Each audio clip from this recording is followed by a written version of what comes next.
Assalamualaikum warahmatullahi wabarakatuh. Alhamdulillahirabbil alamin wa bihi nasta'inu ala umurid dunya waddin.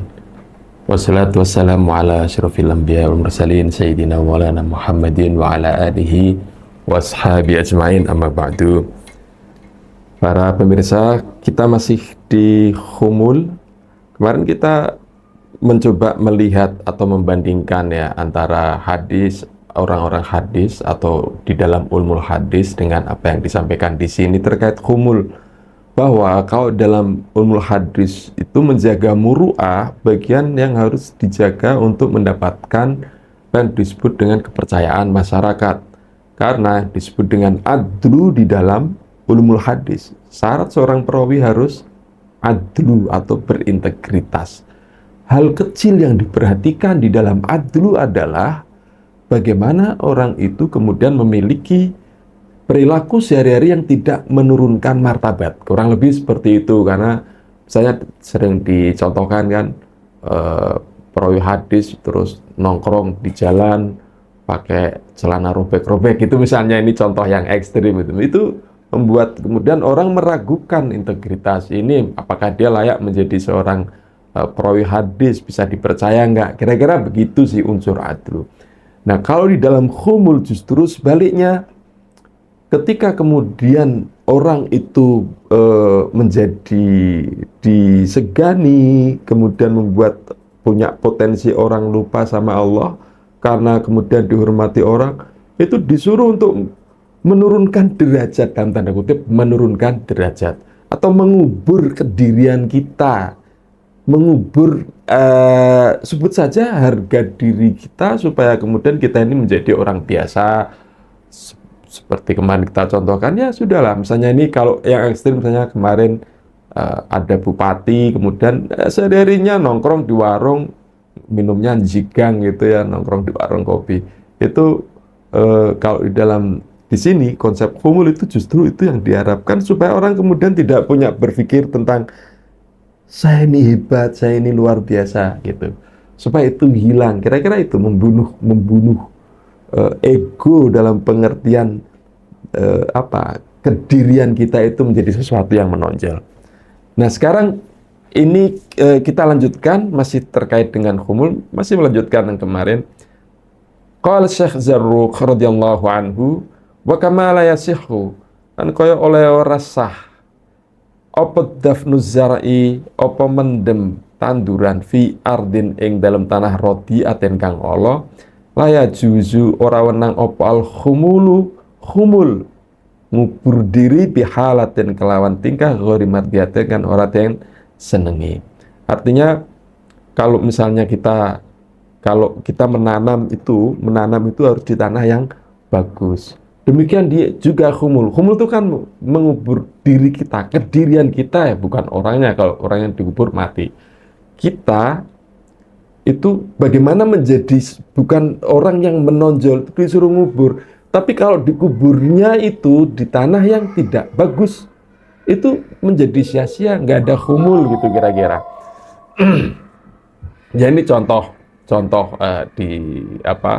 seperti dikiaskan, maksudnya bahwa kalau di dalam dunia pertanian atau soal tanaman itu memang seperti itu gitu ya, tanahnya harus yang bagus. Nah, pengertian khumul yang bagus tentu bahwa ketika kemudian kita terkubur, itu benar-benar terkubur yang membuat kita itu, ketika terkubur yang namanya biji atau tanaman itu, yang terkubur itu membuat kita kuat, bukan membuat kita justru lemah. Kalau terkubur tapi membuat kita lemah, itu malah nggak dapat semuanya gitu ya. Wa qiyasu dzalik bil ghussati la yasihhu, utawi qiyase mengkono khumul bil ghussati kelan ghussah itu tersedak apa ya, misalnya kayak orang ini kalau ini kan kasus yang sering dibahas di dalam fikih. Ghussah itu misalnya kita tersedak ikan atau apapun yang di tenggorokan, membuat kita nggak bisa bernafas, atau kita nggak bisa, membuat kita itu payah gitulah ya. Kemudian itu dicontohkan sampai kemudian kita boleh minum khamr kan gitu. Minum khamr untuk menghilangkan kita tersedak itu boleh. Ya karena darurat. Karena kalau tidak dihilangkan dengan minum arak misalnya, kemudian malah kita menjadi mati kan gitu ya. Nah itu dikiaskan begini. Wa qiyasu dzalik bil ghussah la yasikhu karena apa? Li'anna fautal hayatil hissiyah mani'un min kulli khairin wajiban wa mandub. Nanti kita jelaskan, kita baca dulu. Karena li'anna fautal hayati karena kepotane urip al hissiyati kang bangsa hissi, bangsa fisik iku mani'un nyegah min kulli khairin saing saben-saben kebagusan wajiban kang wajib wajiban kana wajiban hale wajib wa manduban lan hale sunnah.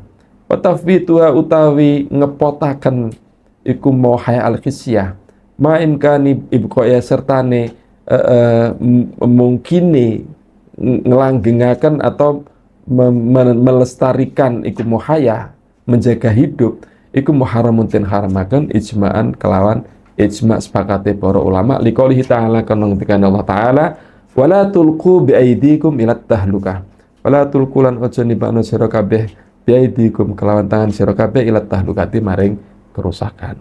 Jadi kan ketika misalnya begini, bukankah dengan kita mengubur diri itu melakukan sesuatu yang kalau kemarin disebutkan bahkan boleh dilakukan dengan melakukan hal yang makruh, ya, bahkan dilakukan dengan melakukan hal yang makruh. Untuk apa? Membuat kita ini tidak terkenal, membuat kita ini citranya tidak bagus di mata orang lain. Maksudnya citra bagus supaya mereka itu supaya menjadikan kita tidak menonjol. Itu bahkan disuruh melakukan hal yang makruh. Pokoknya yang penting tidak haram. Oke. Nah, jadi kalau di dalam kasus misalnya begini, rusoh itu tadi sudah saya sebutkan. Ini dalam kasus hukum ya, rusoh itu orang tersedak.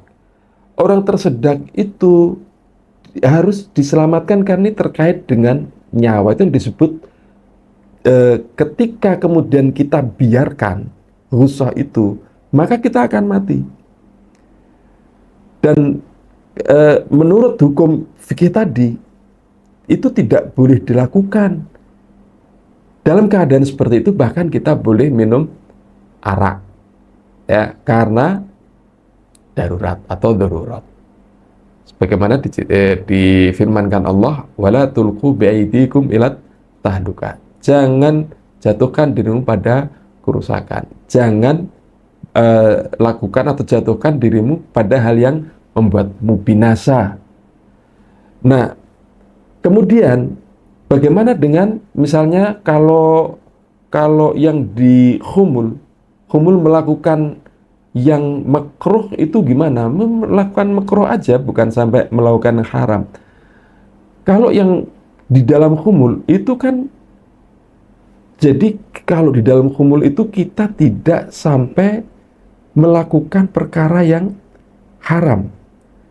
Kalau di dalam khumul itu kenapa khumul? Berarti kira-kira begini jalan berpikirnya itu wa qiyasu dzalik dari wa qiyasu dzalik bil ghussati la yasihu, tidak bisa disamakan dengan kasusnya ghussah. Kenapa? Khumul itu baik-baik aja gitu. Khumul itu tidak mengakibatkan hilangnya nyawa sampai mencapai ke sana gitu. Artinya kenapa tidak bisa dikiaskan atau dianalogikan atau tidak bisa disamakan dengan kasus ghussah? Karena khumul itu tidak sampai menghilangkan nyawa. Yang hilang apa? Tadi disebutkan wa tafwituha ma'am, itu kalau khumul nggak sampai menghilangkan kematian, hanya kesempurnaannya saja yang hilang. Masa jati diri kita menjadi tidak sempurna karena khumul, menjadi punya citra buruk karena khumul, itu aja. Jadi jangan bawa-bawa ini persoalan dengan atau disamakan dengan kasus ghussah yang sampai kemudian akan mengakibatkan kematian. Yang sampai dalam keadaan darurat itu boleh minum arak. Itu nggak ada, ya beda banget gitu maksudnya yang pengen disampaikan itu. Ini yang ingin dijelaskan itu apa sih? Loh, orang kok menjatuhkan diri, kan kira-kira begini, bukankah dengan kita melakukan khumul sampai melakukan makruh supaya orang kemudian tidak melihat kita sebagai orang menonjol, bukankah itu sama dengan membuat diri kita dalam kerusakan, membuat diri kita dalam kebinasaan? Kira-kira begitu ya? Enggak, itu kira-kira jawabannya. Khumul itu hanya menghilangkan kesempurnaan. Jadi beda, itu yang disampaikan di sini. Bikhilafil khumul, nah ini lanjutannya ya. Bikhilafil khumuli, kelawan berbedanya khumul, la yafutu rapot atau hilang bihi kelawan khumul opo syai'un suci-suci mindalika yang mengkono-mengkono hayah atau mengkono-mengkono hayah al hisyah. Innama yafutu bil kamal yang pestine pot utawa ilang bihi kelawan khumul opo al kamal kesempurnaan, wahwa utawi al kamal iku nafyul jahi utawa kepotane kamal iku nafyul jahi menafikan pangkat wal manzilati lan kedudukan. Wa aslu utawi asline hukum asal nafyul jah wal manzilah iku alibahatu ibahah. Jadi kalau khumul itu orang tersedak harus segera dihilangkan, kan begitu ya. Tapi kalau kalau kasus khusus itu ketika kita tersedak harus dihilangkan, nggak boleh kemudian didiamkan. Ya nggak apa-apa mati, nggak bisa seperti itu. Tapi kalau dalam khumul nggak apa-apa gitu, maksudnya, loh kamu kok malah ibaratnya begini loh. Ini orang khumul nggak dapat masalah, suruh nyari masalah, gitu maksudnya. Sementara kalau dalam kasus khusus itu ada masalah, harus dihilangkan. Kenapa? Karena masalah khusus itu adalah masalah nyawa, dapat menghilangkan nyawa. Kalau masalah khumul, meskipun masalahnya itu malah diadakan, dimunculkan, tetapi kalau dalam khumul itu bukan masalah nyawa, melainkan masalah kesempurnaan, masalah jati diri atau masalah popularitas, masalah pangkat yang hilang, masalah kedudukan yang hilang. Tadinya harusnya saya bisa jadi presiden, tapi karena saya khumul, orang jadi nggak tertarik memilih saya, kan kira-kira gitu. Itu hal yang mubah gitu ya. Wa asluhu alibahah. Baik. Wa ajaba ba'duhum, lan jawab so ba'dum sebagiane sufi bi annahu kelan sedene kelakuan idza jaza nalikane wenang li fautil hayatil faniyah. Ini memang idza jaza li fautil hayah al faniyah. Jadi kalau susunan seperti ini itu yang lebih enak, fa'ilnya jaza itu dhamir mustatir, referensinya difahami berdasarkan siyak. Berarti kira-kira begini ya. Wa idza jaza lanalikane wenang opo, sebut saja al-khuznu gitu misalnya ya. Bisa al-khuznu. Pokoknya intinya yang kurang lebih sekitar bersedih, menangis, menyesal gitu ya. Idza jaza nalikane wenang opo menyesal, opo sedih. Sedih li fautil hayati karena ilange hayat, hidup alfaniyati kang fana, kang tidak abadi. Fa'ola mongko luwih utama, fa'ola mongko iku luwih utama ayat juza utawi arep yen wenang apa sedih li fautil hayah krana ilange hayah urip ad-daimati kang langgeng waya utawi hayah ad-daimah iku al ma'rifatu ma'rifah ning Gusti Allah. Jadi maksudnya begini. Kalau kita jadi ini nih sekali lagi dimulai dari qaula Syekh Zarruq tadi itu dalam rangka memberikan basis argumentasi kenapa khumul yang tampak menghinakan diri, yang tampak membuat diri itu terlihat tidak baik, bahkan menghilangkan muru'ah, melakukan makruh, itu kok sah, kok boleh, bahkan dianjurkan. Kenapa? Gitu kira-kira ya. Yang pertama tadi Syekh Zarruq mengatakan bahwa nggak bisa ini dikiaskan dengan khusyuk karena ini urusannya tidak sampai kepada nyawa. Ya hanya paling kehilangan muru'ah, nggak sampai kehilangan nyawa kan gitu. Muru'ah itu maksudnya harga diri atau martabat, ya istilahnya jaim gitulah ya. Masa kiai, masa presiden makan nongkrong di pinggir jalan, kakinya jigan gitu, itu menghilangkan muru'ah. Nggak apa-apa kata Syekh Zarruq, nggak masalah, ya memang seperti itu humul gitu kan. Nah kemudian ada jawaban lain, kalau orang itu boleh bersedih karena hilangnya nyawa. Mungkin kita punya kerabat, mungkin bahkan tidak sampai kehilangan nyawa, mungkin sampai cacat, kita bersedih, kita menangis karena itu. Maka tentu lebih boleh lagi. Fa'aula, itu lebih-lebih kalau misalnya yang hilang adalah kehidupan yang abadi. Apa itu? Ma'rifatullah. Jadi humul ini kan arahnya begitu kira-kira ya. Humul ini arahnya kepada ma'rifatullah. Oke, saya urutkan. Ini humul. Humul itu arahnya kemana? Ma'rifatullah. Nah, ma'rifatullah ini disebut sebagai hayah ad-daimah, kehidupan yang abadi. Kenapa? Karena ma'rifat Allah itulah sesuatu yang akan terjadi atau sesuatu yang tidak akan pernah hilang. Sementara hidup dalam pengertian nyawa seperti umumnya kita ini manusia, punya nyawa, nyawanya hilang, mati. Sehingga ketika mati, hidupnya hilang. Mati yang seperti ini, hidup yang seperti itu, hidup yang fana. Hidup yang tidak akan abadi. Kan begitu hilang, ya patutlah kita bersedih. Tetapi bagaimana kalau hidup yang sesungguhnya itu hilang? Itu kita lebih bersedih. Ibaratnya, kalau kamu itu humul, kehilangan humul, maka resikonya akan kehilangan hayah ad-daimah atau ma'rifatullah.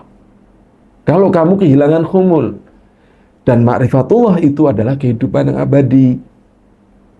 Tapi kalau kamu misalnya ya sekedar mati gitu aja, mati sudah mati gitu aja kan, nanti juga hidup lagi. Artinya itu hidupmu juga bukan hidup yang abadi. Hidup yang abadi itu kan nanti di akhirat. Kehidupan yang abadi, kehidupan yang fana, ya sudah. Ketika kita mati, itu nilainya tidak lebih besar dari ketika kita hidup abadi kita itu mati. Ya, ya memang ini salah satu pendapat, model, prinsip hidup itu seperti ini. Ini memang berkebalikan dari orang seperti ini. Banyak orang yang kemudian kira-kira ya nggak akan dibenci orang lah ya. Kenapa? Ya orang nggak punya ambisi merebut sesuatu yang menjadi biasanya diperebutkan oleh orang banyak gitu kan. Ya nyantai aja. Kan ini berkebalikannya.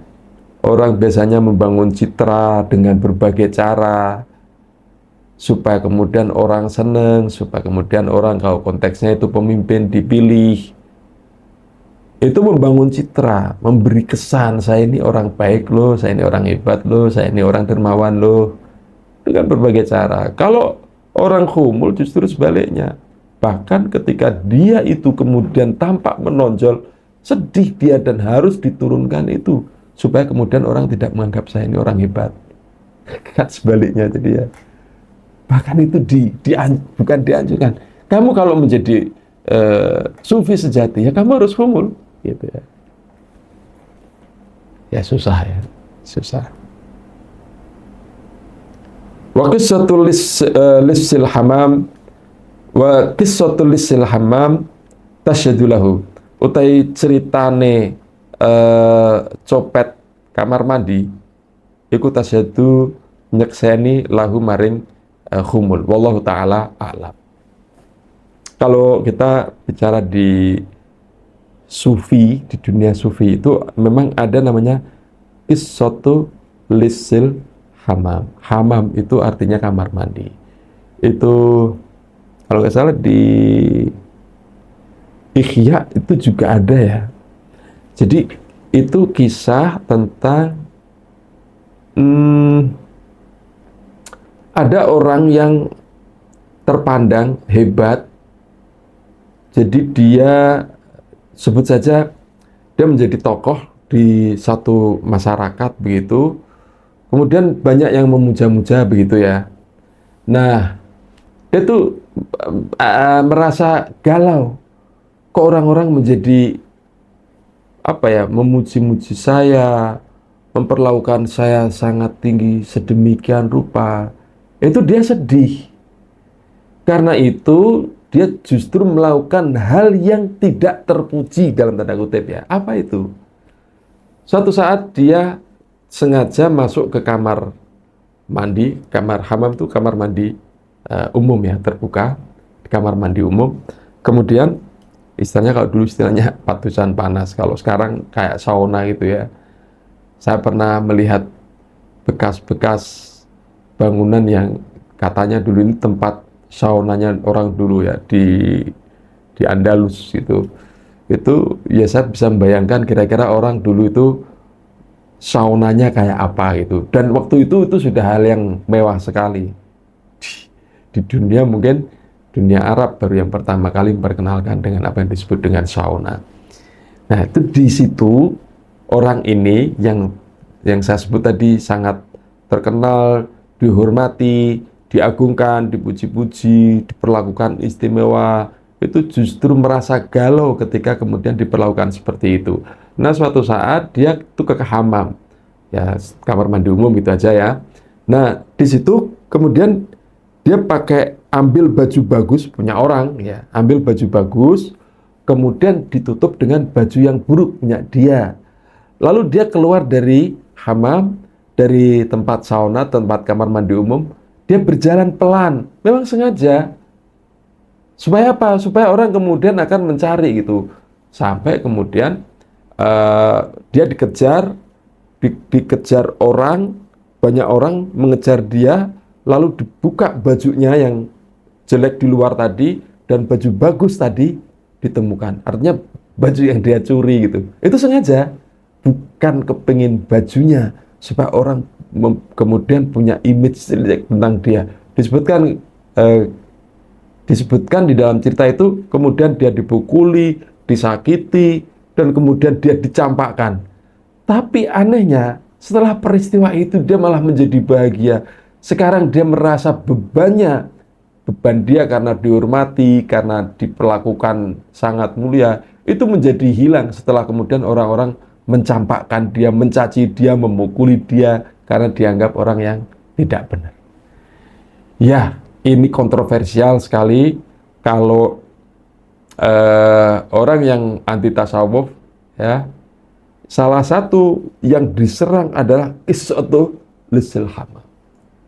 Itu silakan nanti bisa dicari ya, cerita tentang lisil hammam ini menjadi salah satu target yang diserang oleh orang-orang yang anti tasawuf.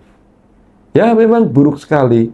Kalau kita mau list daftar yang diserang tuh ini, karena secara logika akal sehat kita kan, lah orang kok malah mencuri dilakukan ya, meskipun tadi dibatasi oleh Syekh Ibnu Abi Ajibah sepanjang tidak haram yang mujma' alaih itu. Ini malah enggak, malah ini mencuri gitu ya.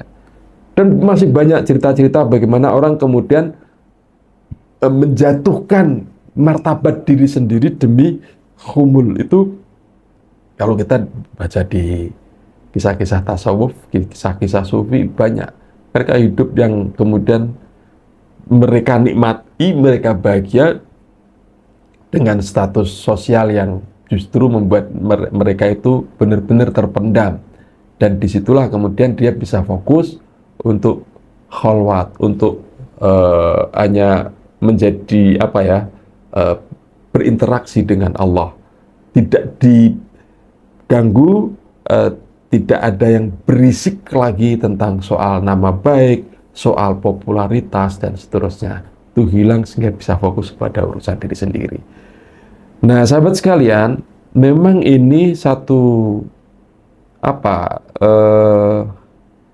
kalau saya boleh menyebut, sebenarnya ada anomali ya, saat kita kemudian diajarin dengan satu akhlak yang harus begini, harus begitu, yang baik, termasuk bagaimana berpakaian yang rapi.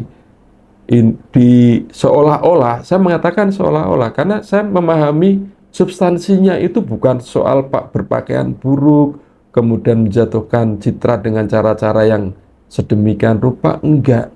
Ya, Jadi cara-cara itulah yang menurut saya memang kemudian tampak menjadi sesuatu yang menabrak atau bertentangan dengan norma-norma sosial. Menurut saya ini sesuatu yang eh, mungkin pada saat itu memang sesuatu yang dianggap sesuatu yang wajar. Tapi di dunia sekarang, sekali lagi saya batasi ya, bukan soal bagaimana menjadi manusia yang biasa, tanpa popularitas, tanpa citra, image diri yang bagus, bukan soal itu, tetapi cara yang dilakukan untuk mencapai itu memang perlu kita pikirkan baik-baik. Jadi, mungkin di sesi yang lalu saya sudah singgung soal kita ini kalau mau mencapai otoritas, kita ini kan punya ilmu. Kalau ilmu nggak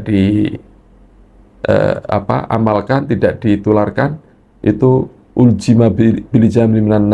Nanti kita akan dikekang dengan kekang api yang panas besi itu kan. Jadi itu nggak boleh kitmanul ilmi, menyembunyikan ilmu.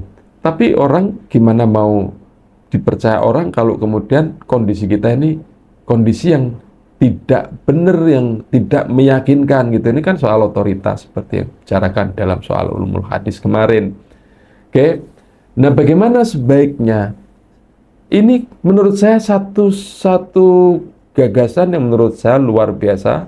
Sekali lagi saya harus potong, ini substansi, humul itu sebuah substansi, bagus.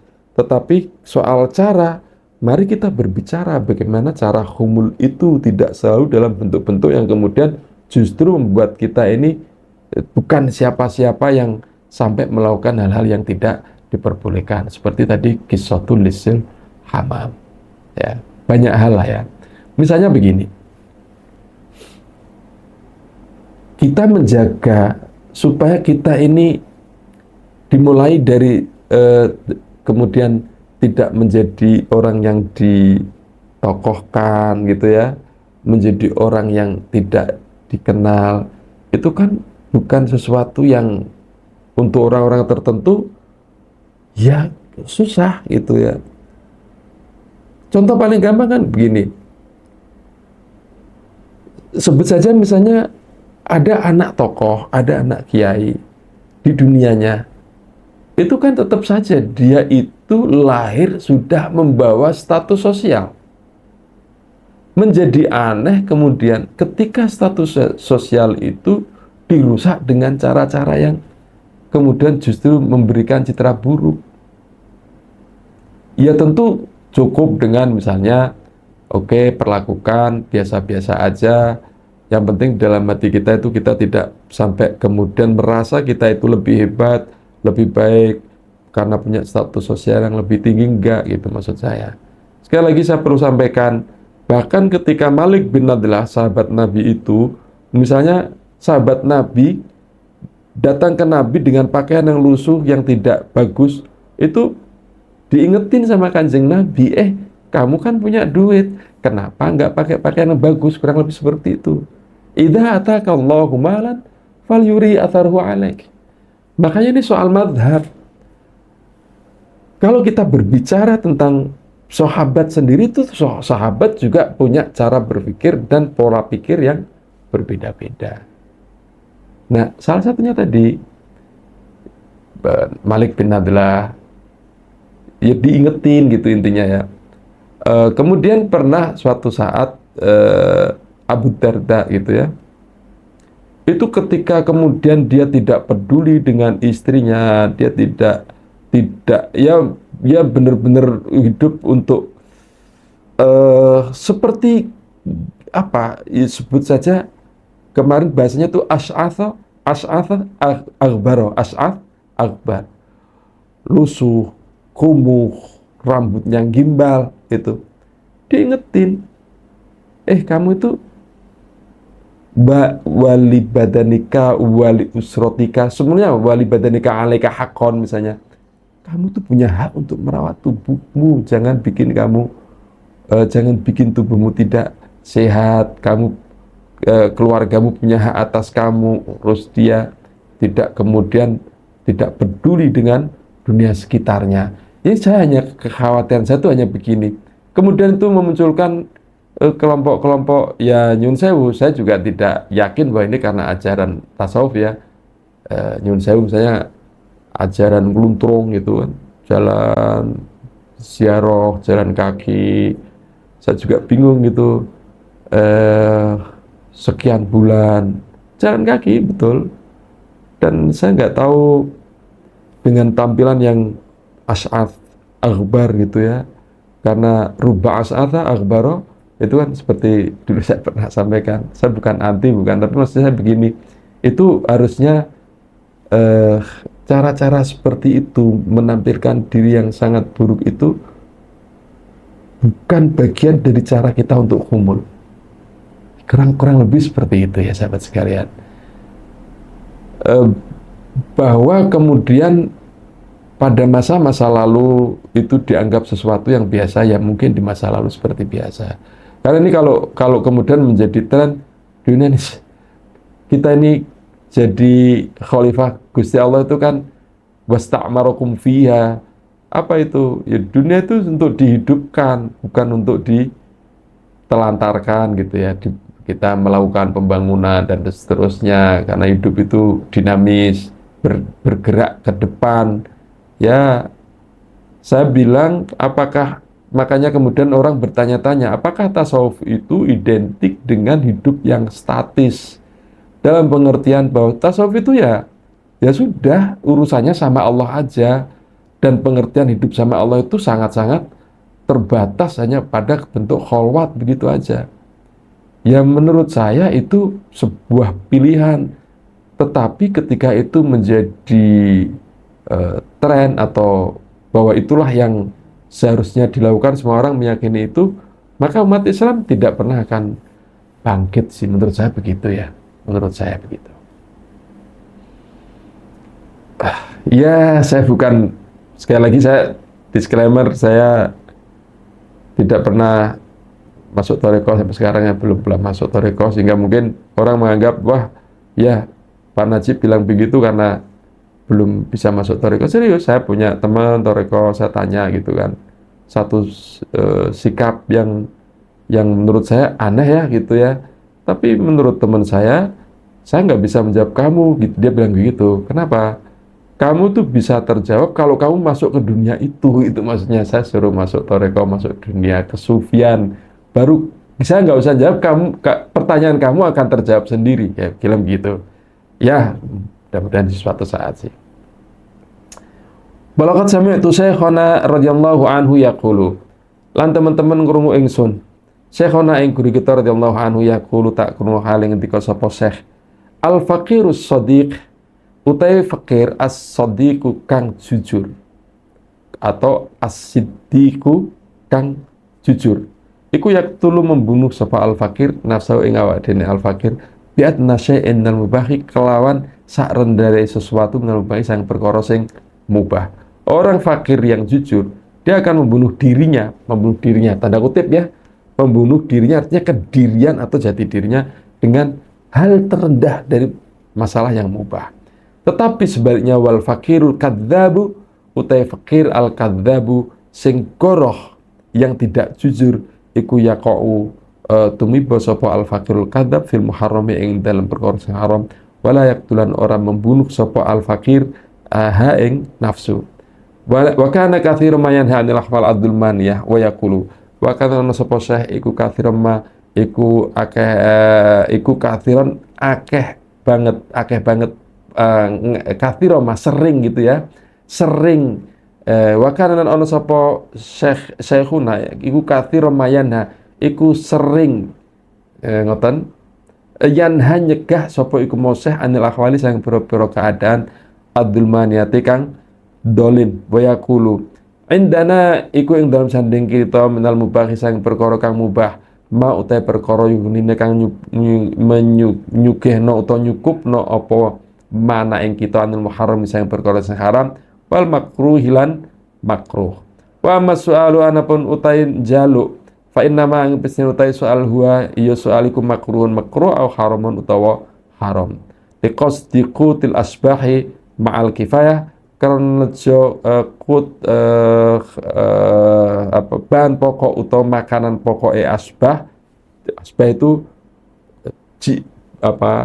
bayangan, maksudnya bagi kita jasad yang tampak nyata ini adalah hanya asbah saja, karena yang pokok bukan raga kita tapi nyawa kita. Asbah raga likos dikutil asbah karena tujuan ngei makanan pokok jisim utawa raga ma'al kifayati serta kecukupan. Wa amma qasdi kutil arwahi falaisa biharamin, anapun utain jaluk likos dikutil arwahi karena tujuan memberikan asupan atau makan bagi ruh falaisa mengkorana apa qasdi ku biharamin kelawan haram. Waqad dakaran teman-teman nutur sepal Qastolani Imam Qastolani fi Syarhil Bukhari an Ibnul Arabi sang Ibnul Arabi al-fakir kang fakir al-fakir annahu wajibun alal fakir annahu sedune kelawan ku wajibun wajib al-fakir ing atase annahu setuhune soal iku wajibun wajib alal fakir ing atase fakir fi bidayati ing dalam kawitane fakir fandurhu. Waqad dakaru fil mabahith lan teman-teman nutur sapa iku Syekh al-Qastolani iku mengkono urusan as-soal fil mabahith dalam pira-pira pembahasan al-asliyati kang asli mustaufan halih den tuhoni, maksudnya dibicarakan secara menyeluruh. Fandurhu mongko ningali sirahu ing kitab. Wa sayatilan bakal teko apa kalam pembicaraan alih ing atas soal insyaallah inda qolihi la tamuddanna ojo ndawaaken temen sira yadaka ing tanganmu ilal akhdi maring ngalap minal khalaiki sang pira-pira makhluk. Jadi gini, ini terkait dengan ini perbandingannya orang fakir, orang yang nggak punya, orang fakir itu ada benar-benar dia fakir yang jujur dalam pengertian dia fakir gitu, itu bisa membentuk dirinya menjadi sesuatu atau seseorang yang benar-benar bermartabat. Fakir tapi bermartabat, itu yang disebut fakir as-siddiq, fakir yang jujur.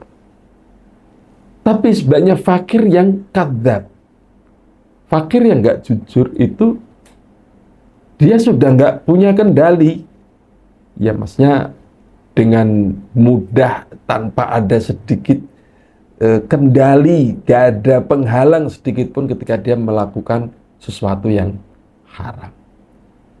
Makanya kalau kita melihat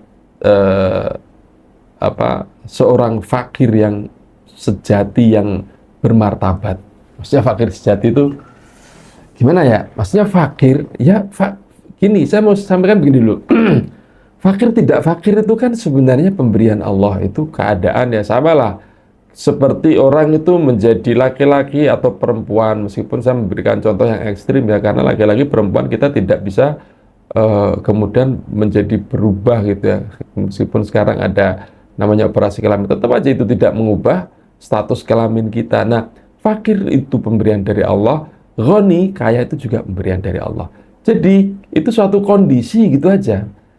Nah, kondisi yang disebut fakir yang sejati itu maksudnya fakir as-siddiq itu maksudnya fakir ya yang dia memang bersikap sebagai fakir yang bermartabat. Fakir yang bermartabat itu apa? Fakir yang tidak meminta-minta. Sampai disebut dalam Al-Qur'an lil fuqara'il ladzina ukhsiru fi sabilillahi la yastati'una darban fil ardi yahsabuhumul jahilu aghniya'a minat ta'affuf. Orang-orang yang karena satu dan lain hal tidak bisa bekerja, nggak punya duit, tapi saking bermartabatnya, ta'affuf, orang-orang menyangka dia itu kaya. Nah, itu yang disebut fakir sejati. Nggak kemudian minta-minta yang ya itu menurunkan martabat. Fakir itu nggak menurunkan martabat. Nah, tapi kalau fakir itu kadzab, maka jangankan meminta, bahkan mencuri, nilap, ngutil, korupsi saya nggak tahu ya, karena kalau orang fakir saya tidak membayangkan dia dari mana punya jabatan dia fakir gitu. Kalau dia punya jabatan ya sekurangnya nggak fakir lah ya, orang yang cukup itu aja. Nah, disinilah kemudian eh, ada persoalan tentang meminta.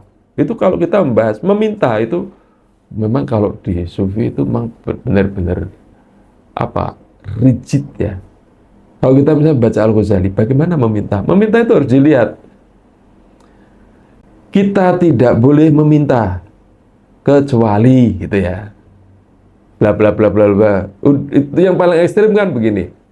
Sudah, misalnya syaratnya itu kita nggak minta, tapi dikasih orang. Itu pun kemudian tidak bisa, ya udah dikasih, diterima, begitu aja nggak. Dilihat, apakah orang yang memberi saya itu punya maksud untuk menunjukkan bahwa dia itu orang yang dermawan, bahwa dia orang yang baik. Kalau itu punya tujuan, suruh nolak, gitu kan. Kita nggak minta loh. Jangankan meminta, kita nggak minta, dikasih pun harus dilihat dulu apakah permintaan ini benar, apa pemberian ini benar gitu. Ya itu luar biasa. Saya bilang, menurut saya orang yang sudah sampai pada tingkat ini, saya membayangkan itu hidup benar-benar nyaman gitu ya. Tapi ya juga akan berpikir, ya kalau hidup seperti ini memang jadi kayak sepi gitu ya. Nggak ada orang punya ambisi seolah-olah ya. Meskipun tidak, karena kalau kita melihat sejarah para salafus sholihin, orang-orang dulu, para sahabat, para tabi'in, ulama-ulama, banyak mereka yang kemudian hidup itu menjadikan dunia ini tuh dinamis gitu ya. Ya, buktinya ilmu pengetahuan maju itu juga dari dunia Islam di masa-masa abad pertengahan Eropa kan gitu. Ya itu nggak mungkin lah ya kan kalau kemudian nggak ada orang yang punya keinginan lalu tumbuh ilmu pengetahuan yang sedemikian luar biasa, kan nggak mungkin kalau nggak muncul dari orang-orang yang hebat-hebat itu. Dan mereka orang-orang sufi. Saya pernah menyampaikan misalnya bahkan sekelas Ibnu Sina itu seorang yang hidupnya itu menjaga diri gitu ya, kalau boleh dibilang sufi gitu ya. Dalam pengertian apa? Ya hidup yang memang wirai gitu kan, tidak asal makan, dihitung ini barang hal apa enggak. Ibnu Sina itu hafal Al-Quran, dia itu seorang ilmuwan kedokteran gitu kan. Kalaupun tidak disebut kedokteran, paling enggak ahli atau ahli ini ilmu biologi misalnya, soal anatomi tubuh gitu kan. Mereka orang-orang yang hidupnya itu juga disebut, kalau kita menyebut itu juga zahid. Tidak jauh beda misalnya kalau kita baca biografinya sebagaimana Al-Ghazali, sebagaimana Imam Al-Bukhari gitu kan. Mereka semuanya jadi urusannya itu mereka itu sholat di masjid. Kan kalau di Imam Bukhari itu kalau misalnya begini, setiap kali satu hadis itu mau dimasukkan dalam kitabnya, maka kemudian Imam Bukhari itu sholat dulu ya, ada petunjuk gitu. Sama Ibnu Sina sebagai seorang ilmuwan, sebagai seorang ahli kedokteran, perilakunya sama. Jadi ketika pusing, beliau itu enggak kemudian dugem, ngobrol ke sana kemari, nyari hiburan, enggak. Ke masjid, sholat itu hiburannya itu. Refreshingnya itu sholat. Itu luar biasa kalau hidup terjadi seperti itu ya. Muncullah ulama-ulama yang hebat, dan mereka juga bukan yang kemudian saya menyebutnya, mereka orang-orang yang kemudian selalu disebut orang kaya, hidup bermapan, enggak juga gitu kalau kita baca biografi-biografi para ulama. Biasa-biasa aja gitu. Yang kaya itu tetap urusannya sama bisnismen, sama pejabat, raja-raja gitulah yang urusan duit-duit itu.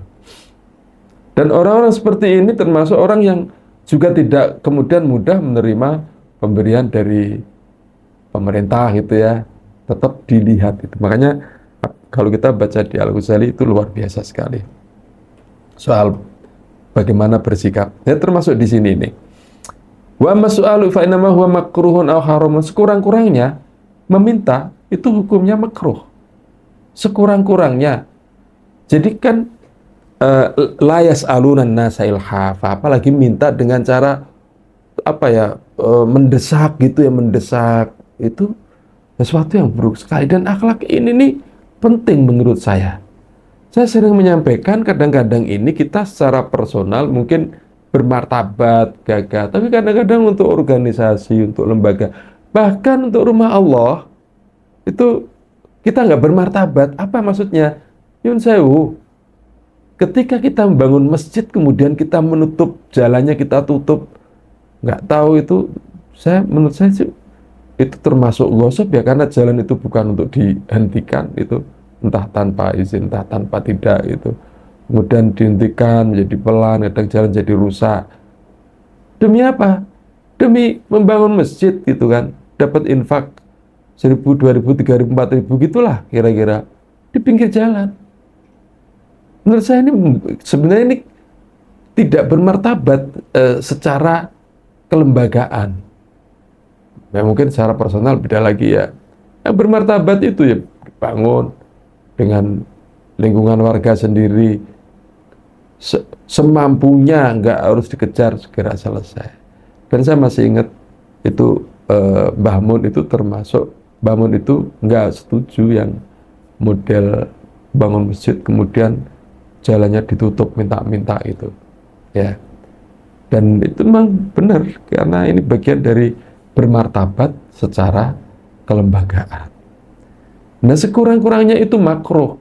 Apa berarti Pak saya kan nggak minta-minta? Itu kan saya itu kan mendorong orang untuk beramal. Itu kan apologi gitu ya, supaya itu dibenarkan. Tapi sesungguhnya ya itu sama juga, itu namanya minta-minta. Kalau kita berbicara tentang meminta, itu memang kita kalau di dalam beberapa hadis, beberapa kejadian kita lihat memang seperti ini ya. Nabi itu mengajarkan orang untuk hidup bermartabat. Ada prinsip begini misalnya. Jadi suatu saat orang itu datang kepada Nabi lalu meminta. Nabi itu nggak pernah menolak ketika diminta. Setiap ada orang minta dikasih pasti. Kalau nggak punya duit bisa utang, dicarikan utang gitu. Itu kanjeng Nabi. Meskipun Nabi mengajarkan jangan kamu meminta-minta, bermartabatlah. Makanya setiap kali orang datang minta kanjeng Nabi dikasih, kemudian dikasih tahu begini caranya, dikasih terus dibilang man yasta'fif ista'fif yu'ifakallah bas istaghni yughnikallah. Maksudnya kamu itu harus punya upaya untuk menjadi bermartabat, merasa cukup. Allah akan membuat kamu bermartabat. Tapi kalau kamu tuh tidak ada penghalangnya sama sekali dengan renyahnya minta-minta orang, ya kamu selamanya tidak akan menjadi bermartabat. Cuma kanjeng Nabi nggak sekedar ngasih nasihat, tapi tetap dikasih orangnya, kasih duit, dikasih tahu, sampai disebutkan hatta nafida ma'indahu, sampai habis apa yang dimiliki Nabi. Bahkan diceritakan ada, kalau nggak salah, Sa'ad bin Abi Waqqas yang kemudian cerita, kanjeng Nabi lagi bagi-bagi duit loh, bagi-bagi THR gitu misalnya kan, udah ada minta-minta gitu. Enggak.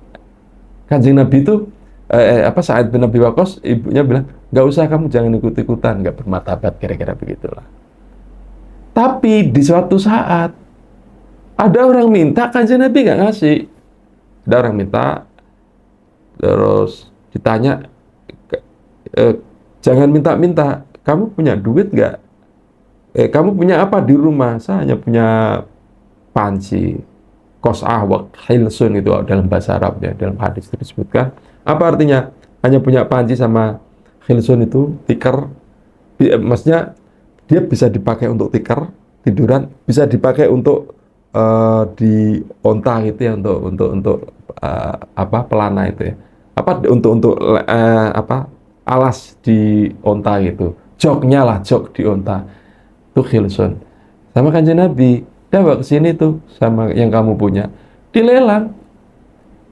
Hasilnya lelangan diberikan dia untuk modal. Jadi tidak selalu kanjeng Nabi itu memberi dalam pengertian tadi, diajari, kamu jangan minta-minta, kamu nggak pantas loh. Kamu tuh nggak pantas minta-minta gitu. Nah, disuruh apa? Kerja. Kerja pun nggak dikasih modal. Duitnya dia sendiri, modal dia sendiri, yang cuma Kanjeng Nabi ikut mengusahakan supaya itu bisa jadi modal. Karena tadinya tidak berupa duit yang bisa dijadikan modal. Jadi ada terapi-terapi khusus, bagaimana Kanjeng Nabi itu kemudian mendidik para sahabatnya agar menjadi orang yang bermartabat. Kamu mau miskin maupun kaya, kamu harus hidup bermartabat. Itu sih prinsipnya. Fa in qulta hadzal kharabul ladzi dzakartu fi alladzi dzakartu fihi fa in qulta hadzal kharab allati dzikrat fihi syuhratun aidan alladzi dzakarta misalnya alladzi dzakarta fihi syuhratun aidan, oh gitu, idil khumulu huwa al khafa'u an ayunin nas wa hadza fihi durun kabirun. Jadi gini, oke, khumul itu kan sesuatu yang kemudian membuat dia itu terpendam. Tapi khumul itu membuat orang menjadi terkenal karena khalif tu'raf, seperti qissatul lisil hamam. Malah dia terkenal kan? Nah, katanya mau dipendam. Kenapa khumul kok malah menjadi terkenal? Jadi kira-kira pertanyaannya seperti itu. Oh, belum saya baca tadi ya. Baik, kulta. Wallahu alam. Nanti kita lanjutkan di pertemuan berikutnya. Assalamualaikum warahmatullahi wabarakatuh.